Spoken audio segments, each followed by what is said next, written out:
En esta oportunidad quiero que leamos en Apocalipsis, en el capítulo 8 y en el versículo 10 y 11. Y creo que el libro de Apocalipsis es importante que como iglesia nosotros podamos leerlo y pedirle al Señor que nos dé la gracia para poder entender su mensaje, ya que ese mensaje fue dado precisamente para darnos una visión de lo que acontecería precisamente en estos días finales. Y creo que no es difícil de entender, primero, cuando tenemos la gracia de Dios, cuando tenemos el Espíritu Santo de Dios, quien fue el que lo reveló, y cuando tenemos conocimiento de toda la Escritura, desde el Génesis hasta el Apocalipsis. Por eso es importante que nosotros nos mantengamos reflexionando en la palabra de Dios, porque ahí están los misterios de Dios. Ahí están los acontecimientos que están pasando en nuestros días y nosotros ni cuenta nos estamos dando. La Biblia dice en Apocalipsis capítulo 8 y en el versículo 8 y 10, hablando de las trompetas que fueron sonadas, y recuérdense que una trompeta da la idea de un atalaya. Fíjense, y el atalaya en el Antiguo Testamento era puesto en un lugar muy alto, en donde todo el pueblo, al oír el sonido del atalaya, quien sonaba una trompeta o un cuerno, el pueblo tenía que estar listo porque el atalaya estaba anunciando algo. Y creo que en nuestros días, Pablo en Corintios dice, y si la trompeta diere un sonido incierto, ¿quién va a prepararse para la batalla? Y ahora esas trompetas no eran cuernos físicos, sino que ahora esas trompetas hablaba de aquellos siervos que anuncian precisamente estas cosas. Por eso cuando usted ve en Apocalipsis 8 y 7, el título es Las trompetas. Y esas trompetas, esas atalayas, tienen un mensaje que darnos a nuestras vidas, para prepararnos. Esta reflexión es para prepararnos. Es la voz del atalaya. Es la voz de aquel que tiene un sonido claro de parte de Dios, anunciando lo que viene. Y dice la Escritura, el tercer ángel tocó la trompeta, el tercer ángel tocó la tercera trompeta. Y creo que la tercera trompeta tiene un sonido muy claro para nuestras vidas. Y nos vamos a dar cuenta. Y cayó del cielo una gran estrella, ardiendo como una antorcha, y cayó sobre la tercera parte de los ríos y sobre las fuentes de las aguas. Y el nombre de la estrella es Ajenjo, y la tercera parte de las aguas se convirtió en ajenjo, y muchos hombres murieron a causa de esas aguas, porque se hicieron amargas. Déjeme decirle que en la Biblia, cuando hablamos de las aguas, estamos hablando de todas aquellas fuentes que vienen a la vida del hombre, o para darle vida o para darle muerte. Recuérdense cuando Jesús estaba con la mujer samaritana, le dijo, el que bebe del agua que yo le daré, hablando del Espíritu, el que bebe del agua que yo le daré, será en él una fuente de agua que salta para vida eterna. Hablando, dice la Escritura, del Espíritu Santo que él iba a dar. Entonces, las fuentes de las aguas hablan precisamente de esas experiencias que tenemos con el Espíritu Santo. Pero aquí las fuentes se estaban convirtiendo en aguas amargas, en amargura. Todo lo que el hombre bebe va a provocarle amargura, al menos que beba de la fuente de Cristo. Va a traerle paz, va a traerle gozo. Cuando bebemos de las aguas de su espíritu, como él le dijo a la samaritana, y la samaritana era una mujer amargada. antes de encontrarse con Jesús. Imagínense, ella le dice, pero ¿cómo tú a mí me pides de beber? Imagínense qué espíritu tan amargado. Jesús llegó con un espíritu noble, llegó a ayudarla y ella le sale con una amargura. ¿Cómo tú, siendo judío, me pides a mí de beber? Si judíos y samaritanos no se tratan entre sí. ¡Qué amargura! Por eso Jesús le dijo, el que bebe de las aguas de mi espíritu no volverá a tener sed jamás. Y las aguas que yo les daré serán en ustedes una fuente que saltan para vida eterna. Pero aquí Juan está diciendo, pero las aguas de las fuentes van a provocar amargura. Y miren lo que provoca la amargura, hermanos. Y la tercera parte de las aguas de sus fuentes se convirtió en ajenjo. Y muchos hombres murieron a causa de esas aguas porque se hicieron amargas. Es lo que hoy tristemente estamos viendo. La amargura está acabando con muchas vidas. ¿Y saben qué dice la ciencia? La ciencia dice que 121 millones en el mundo están muriendo por depresión. 121 millones de personas están muriendo porque se están acercando a las aguas que les están provocando esa depresión. Y cuando nosotros estudiamos qué es la depresión, dice que la depresión, que la amargura es un síntoma de la depresión. La amargura es una forma de depresión donde la persona se enfoca negativamente en el mundo que le rodea. Y este mundo que te rodea solo va a provocar en ti amargura. Porque este mundo principalmente está siendo controlado por el príncipe de la potestad del aire. Y él solo viene para matar, robar y destruir. Mas él, como le dijo a la samaritana, mas él trae vida y vida eterna. Mas él le dijo a la samaritana, el que bebe de mi espíritu, de las aguas de mi espíritu, no tendrá sed jamás.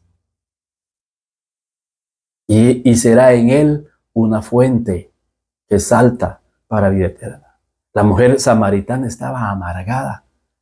Dice la escritura, 6 maridos has tenido. Y ni un marido, ninguna de esas fuentes ha sido una bendición para tu vida. Al contrario, había maldición. Y fíjense, sigue diciendo, explicando qué es amargura. Y dice la escritura que la persona se enfoca negativamente en el mundo exterior pensando que ha sido tratada injustamente. Se enfoca en ella misma. Y dice que los sinónimos de la amargura, aflicción, así está el mundo. Tiene aflicción en su espíritu. Sin sabores. Todo lo que toca no le haya sabor a nada. Como la samaritana, 6 maridos y no le hallaba sabor a este, no le hallaba sabor al otro, no le hallaba sabor a otro. Hasta que llegó Cristo, la fuente de vida. Y dice que otro sinónimo de amargura es disgusto, pesadumbre y melancolía.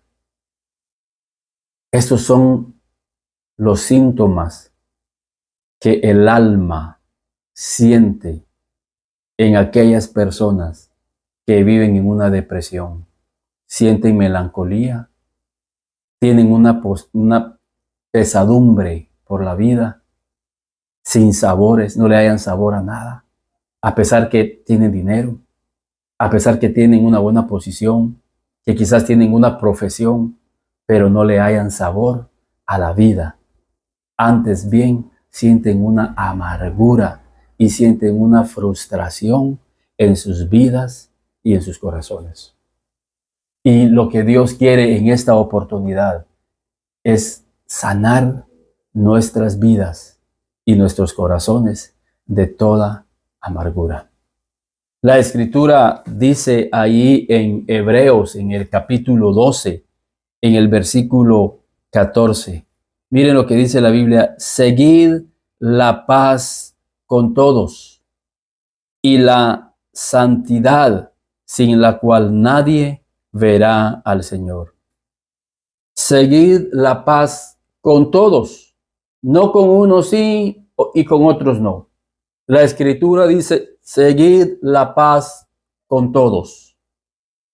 Y déjeme decirle que la amargura precisamente lo que quiere es quitar la paz de las personas, llenarlos de aflicción, de angustia, de preocupaciones. Pero la Escritura dice: seguid la paz. Y en ese contexto dice la Escritura, y es tremendo lo que nos dice aquí.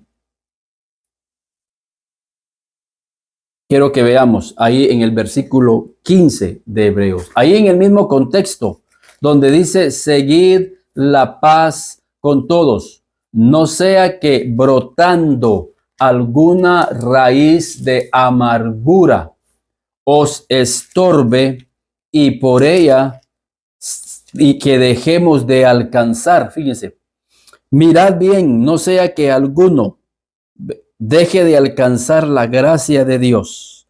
¿Cómo podemos nosotros no alcanzar la gracia de Dios? Porque la gracia de Dios es importante en este tiempo. Con la gracia de Dios podemos tener paz. Con la gracia de Dios puedo alcanzar esa santidad. Como dice en el versículo 14, seguir la paz con todos. Pero una clave para tener paz es tener la gracia de Dios, la habilidad divina de Dios en mi vida. Seguid la paz con todos y la santidad, para que usted y yo seamos santos, apartados del pecado y viviendo una vida recta, una vida justa, una vida alejada del pecado. Necesitamos la gracia de Dios, esa habilidad divina para hacer las cosas que yo humanamente no puedo hacer. ¿Y cuáles son las cosas que humanamente yo no puedo hacer en este pasaje de Hebreos 12 y versículo 14? Tener paz, la paz que viene de Dios. Eso no es algo humano. Necesitamos la gracia de Dios para que esa paz venga sobre nuestra vida. Esa paz que sobrepasa todo entendimiento. Esa paz que llega en medio de los problemas, en medio de las batallas. Nosotros tenemos paz. Y la gente dice: pero ¿por qué tú tienes paz y estás en esa situación difícil? Porque la paz que yo tengo es una paz que viene de Dios. No es la paz que da el hombre. Es la paz que viene de Dios. Y esa paz solo viene por su gracia y por su misericordia. La gente se sorprende y dice: pero ¿por qué ustedes no corren en ese mismo desenfreno? ¿Por qué tienen ese dominio para no vivir en el pecado? ¿Por qué tienen ese dominio dentro de ustedes para resistir el pecado, para huir del pecado y no vivir en el pecado? Porque no es algo que viene de nosotros, sino es la habilidad divina de parte de Dios para no vivir enredados en el pecado. Por eso dice: seguid la paz con todos y la santidad, sin la cual nadie verá al Señor. Pero la respuesta está en el versículo que viene. Mirad bien, no sea que alguno deje de alcanzar la gracia de Dios. Esa gracia por medio del cual nosotros tenemos paz y tenemos esa habilidad para huir del pecado y no vivir en el pecado. Pero esa gracia se puede sentir amenazada. Oigan, mirad bien, no sea que alguno deje de alcanzar la gracia. ¿Cómo puedo yo dejar de alcanzar esa gracia? cuando empieza a brotar alguna raíz de amargura y que por medio de esa amargura os estorbe y por ella muchos sean contaminados. O sea, una amargura en el corazón puede contaminar otras vidas a tu alrededor. Por eso es que estos dicen que una de las peores enfermedades de este siglo es la depresión, es la amargura, porque la amargura contamina a otras vidas. La mujer samaritana quería contaminar a Jesús de su amargura. ¿Cómo tú a mí me pides de beber siendo judío? Y los judíos y los samaritanos no se tratan. Ella quería contaminar a Jesús con esa amargura que había en su corazón. ¿Y cuántas personas hoy en día en la iglesia están contaminando de amargura a otros? Aún en tu propia familia, tú puedes estar contaminando de amargura a otras vidas con ese espíritu que sale de nuestro corazón. En el capítulo 12 y en el versículo 19. En Romanos capítulo 12 y en el versículo 19. Pero quiero que veamos y que entendamos lo que Juan dijo. La tercera parte de las aguas, de las fuentes de las aguas, se están convirtiendo en ajenjo. O sea, este problema de la amargura es algo que Juan ya había visto. Es algo profético. Por eso no nos sorprendamos que vivimos dentro de una sociedad depresiva, dentro de una sociedad en angustia, en una sociedad con muchas preocupaciones, en una sociedad en la cual no le haya sabor a nada en la vida. Y la única respuesta es que nosotros llegamos a Cristo como un día llegó aquella samaritana, que no le sentía sabor a nada en su vida. Y oyó de Jesús cuando le dijo, el agua que yo les daré será en ustedes una fuente que salta para vida eterna. Y Jesús se refería a las aguas de su espíritu. Cuando nos acercamos a Cristo, recibimos un espíritu, el Espíritu Santo en nuestras vidas, el Espíritu de Dios en nuestras vidas. Miren lo que dice Romanos capítulo 12 y versículo 19. La Escritura dice en Romanos capítulo 12, Romanos capítulo 12 y versículo 19. Romanos 12, 19 dice, no os venguéis vosotros mismos, amados míos, sino dejad lugar a la ira de Dios, porque escrito está, mía es la venganza, yo pagaré, dice el Señor. Amén. Él dice, mía es la venganza. Muchas veces nosotros queremos tomar el control. Y nosotros, la Escritura dice, mientras dependa de nosotros, estemos en paz con el Señor. Mientras dependa de nosotros, estemos en paz. Porque escrito está, mía es la venganza y yo daré el pago. Tenemos que poner en las manos de Dios todo aquello que haya provocado en nuestra vida un dolor y que por medio de ese dolor, de esa experiencia, ha entrado la amargura a nuestra vida, a nuestro corazón. Y que por medio de esa amargura dejemos de alcanzar esa gracia divina, esa gracia que nos da la paz. ¿Qué es lo que, teniendo eso en tu corazón, no vas a tener paz? Ni tampoco aunque tú te vengas, te vayas a vengar de esa persona, vas a tener paz. Ni aunque a esa persona le pase algo en su vida, no vas a tener paz por eso. La única forma que puedes tener paz es que tú le dejes a Dios esa situación. Que le permitas al Espíritu de Dios, como la samaritana, dejar que ese Espíritu entre y que ese Espíritu de Dios empiece a trabajar en tu vida y en tu corazón. Déjale las cosas a Dios. Dios se encargará en su debido tiempo. Sí, fue una injusticia.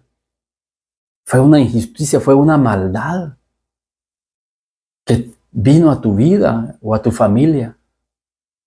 Pero déjale las cosas a Dios. Sigue la paz y la santidad cuando dejamos que el Espíritu de Dios gobierne nuestra vida. Viene una paz increíble. Y no solamente viene paz, sino que viene una habilidad para vencer el pecado. Empieza Dios a trabajar y empieza a sacar el odio, empieza a sacar la maldad, la venganza y empieza una paz sobrenatural en nuestra vida. Porque Dios tomó nuestra vida, tomó nuestro espíritu. Saben que una persona con amargura hasta puede llegar a enfermarse. Empiezan sus órganos a dejar de funcionar porque hay mucha amargura en su vida y en su corazón. No solamente es un problema emocional del alma, sino que, como dicen los profesionales, las enfermedades psicosomáticas, la mente enfermando el cuerpo. Empiezan a fallar tus órganos, empieza a fallar tu sistema nervioso, empieza a fallar tu sistema digestivo, empieza a fallar todo en tu vida, porque hay un odio en el corazón. Pero el Señor ha venido para darnos vida y vida en abundancia. Y el Señor está hablando a tu vida. Y no es ninguna casualidad que tú estés escuchando este mensaje, porque Dios quiere traer vida y vida en abundancia. Que no seas tú de esa tercera parte que Juan vio en Apocalipsis, en el capítulo 8 y versículos 10 y 11, que están muriendo porque se están bebiendo esas aguas. No bebas las aguas de amargura en tu vida, mejor bebe las aguas del Espíritu de Dios. Bebe las aguas del Espíritu. Ese Espíritu te va a dar vida. Porque dice Corintios, el ocuparse del Espíritu es vida y es paz. Llenémonos del Espíritu de Dios. Llenemos del Espíritu de Dios. Vas a sentir cosas sobrenaturales en tu vida. Vas a decir, tuve la gracia para perdonarlo. Tuve la gracia para perdonarlos. Tuve la gracia para sacar el odio de mi corazón. Tuve la gracia de Dios para vencer sobre este mundo. Tuve la gracia de Dios para vencer el pecado. Como José, sus hermanos dijeron, José nos va a dar todo, se va a vengar por todo el mal que le hicimos. Nosotros amargamos su vida. Pero José supo dejar en las manos de Dios esa situación. Y dijo, ustedes pensaron mal contra mí, pero Dios lo encaminó para bien. Deja que Dios lleve para bien todo lo que te pudo haber sucedido, lo que está sucediendo en tu vida o lo que puede suceder. Cuando nosotros dejamos en las manos de Dios, todo ayuda para bien. Por eso dice la Biblia, y todas las cosas ayudan para bien a los que aman a Dios, a los que creen en Dios y dejan todas las cosas en las manos de Dios. Que Dios bendiga tu vida y que sobre toda cosa guardada, guarda tu corazón, porque de ahí mana la vida. Si necesitas seguir escuchando mensajes, está mi teléfono. Puedes llamarnos y con mucho gusto seguir ministrando tu vida, tu alma y tu corazón y que puedas alcanzar los propósitos de Dios para tu vida y tu familia. Dios te bendiga.